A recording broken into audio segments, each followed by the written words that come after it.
মানুষ যেখানে লাখ লাখ টাকা খরচ করে বিজনেস স্টার্ট করতেছে, আর আমি সেখানে সামান্য মাটি দিয়ে জিরো ব্যালেন্সে বিজনেস স্টার্ট করব। যেহেতু সাবানার মতো কোটিপতি হওয়ার একটা সুযোগ পেয়ে গেলাম, তাই সেটাকে হাতছাড়া করতে চাচ্ছি না। আর তোমরাও কিন্তু চাইলে গ্রামে গঞ্জে গায়ে যেখানে খুশি সেখানে বসে এই বিজনেস স্টার্ট করতে পারবো। চলো কোটি টাকার বিজনেস আইডিয়া তোমাদের সঙ্গে শেয়ার করি। মাটির পাতিলের কথা তোমাদের মনে আছে? তখন ছিল 24 সাল আর আমি ছিলাম গ্রাম। ইতিমধ্যে 25 সাল চলে আসছে, এর মধ্যে আমিও ঢাকায় চলে আসছি। আর ওই মাটির বাড়াটা পোড়ানোর পর এরকম একটা লুক হয়েছে।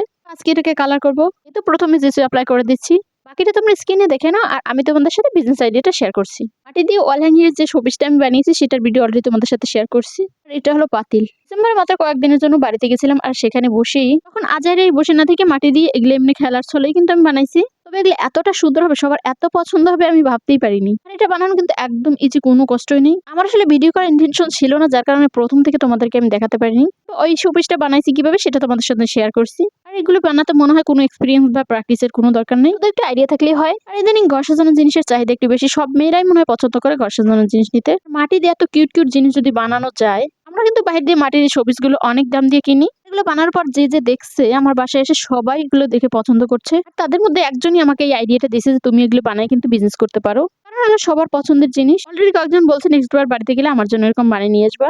তোমরা চাইলে যারা গ্রামে থাকো তারা কিন্তু মাটি দিয়ে এরকম সুন্দর সুন্দর শোপিস বানিয়ে একটা পেজ খুলে সেখানে কি সেল করতে পারো।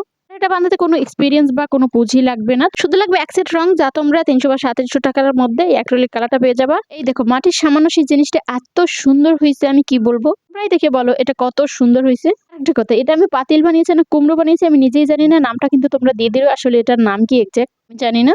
নাম যাই হোক, জিনিসটা দেখতে এত কিউট। আমি তো এখন ভেবেই পাচ্ছি না এটার মধ্যে আমি কি রাখবো। একবার ভাবছি জুয়েলারি রাখবো, একবার ভাবছি হিজাব পিন রাখবো, আবার ভাবছি চিনি রাখবো বা চায়ের মশলা রাখবো। তোমরা বলে দিও কি রাখলে ভালো হবে। আজ পর্যন্ত দেখা হবে অন্য কোনো ভিডিওতে, সে পর্যন্ত সবাই ভালো থাকো, টাটা।